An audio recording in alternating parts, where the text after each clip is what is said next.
Take two. In this video, I'm going to show you kind of what it's like to travel along. It's about 50 below that day when I took this shot with a GoPro. You can see me dressed in pretty heavy fleece layers of clothing. Well, I'll talk more about that in a minute. First, you can see the dogs. They're waiting patiently for the command to go. And I know you can't quite hear it, but when I say okay, the dogs follow. And they go all at once. This is the most important command for a freight team like this.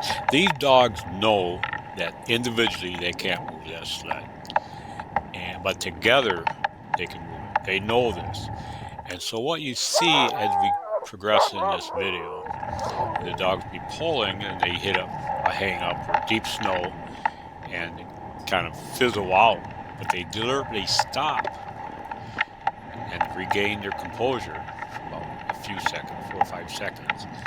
Then they hit it again. And just like this is really interesting, just like an orchestra, you need a conductor. And so in this team, as in all teams, I usually have about two or three, four vocal dogs. And I place one in the rear, one in the middle, and one in the front.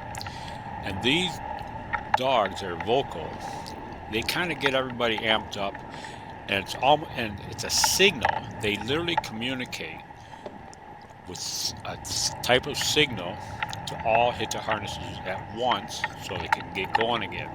They can't do this, you see these racing teams that are banging their harnesses, jumping all over like jumping jacks. You cannot pull weight that way. They all have to go together simultaneously and perfectly timed. It's incredible to watch. But this video will kind of show you some of it.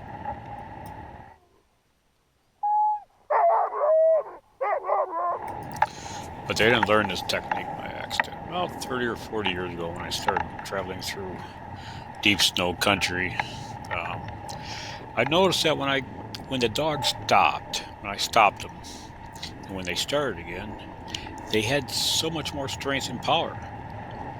And so I started using this technique. I would come to a mountain pass, and it was steep.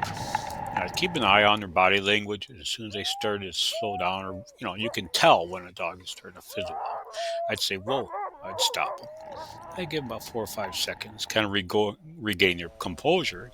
And I'd say, "Okay," and they would hit at their harnesses just hard as they could, and they would go for another 20, 30, 40 feet and starting to fizzle out again. I'd say, "Whoa," and they'd look at me like I was, didn't know what I was doing, but I kind of had an idea what I was doing, even though I figured they're smarter than I am.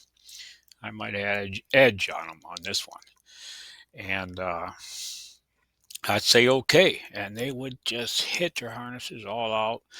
And another 100 feet or so, they'd start to fizzle and slow down. I'd say, whoa. And we would do this when I'd hit every mountain passes or real super deep snow.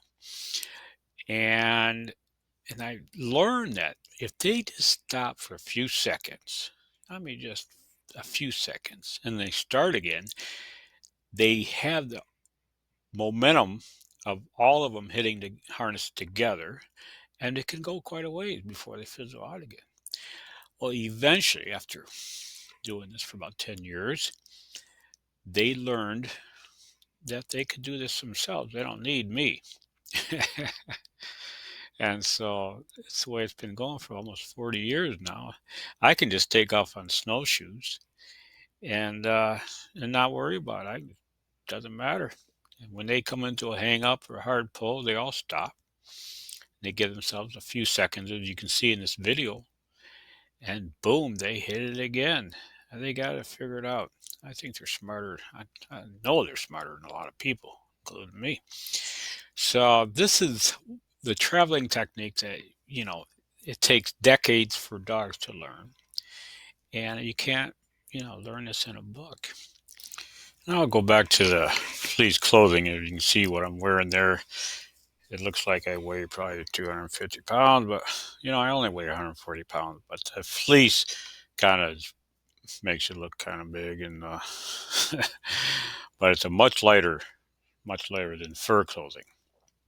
I used to wear fur clothing, for caribou fur parkas and whatnot, but I quit using that because of the weight.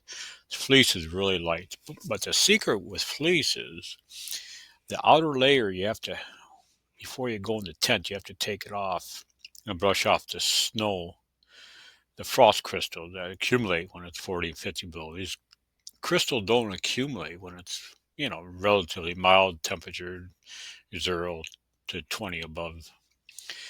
But when it's cold, like 50 below, 40 below, these crystals accumulate. So you take off your outer layer and you shake off the crystals and you make sure you keep the outer layer frozen.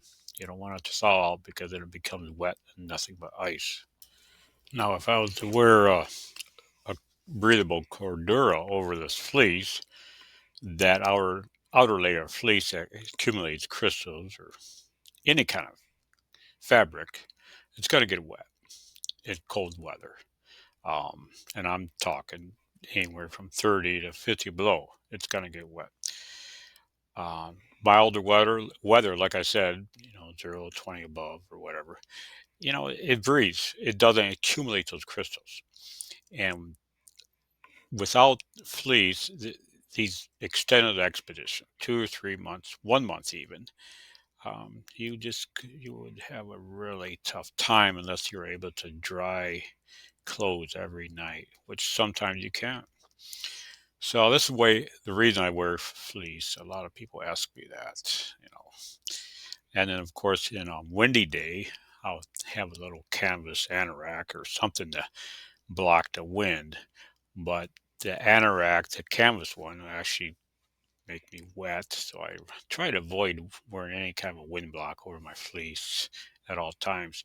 This kind of gives you an idea of what my expeditions are like. I know many times when people think of Arctic expeditions, they think of, polar ice and riding on a dog team and watching the scenery go by. But this is the Arctic. This is where no one travels, and you can see why. The Arctic is so much different than the polar regions where there's sea ice, and it's basically traveling in the polar regions. If you're walking down the road that has snow and ice on it, that's about what it amounts to. How easy it is. The Arctic, it's totally different, and throughout history, people just don't want to travel in the Arctic for this reason. I don't blame them. I don't know why we are there, but it's a fascinating country.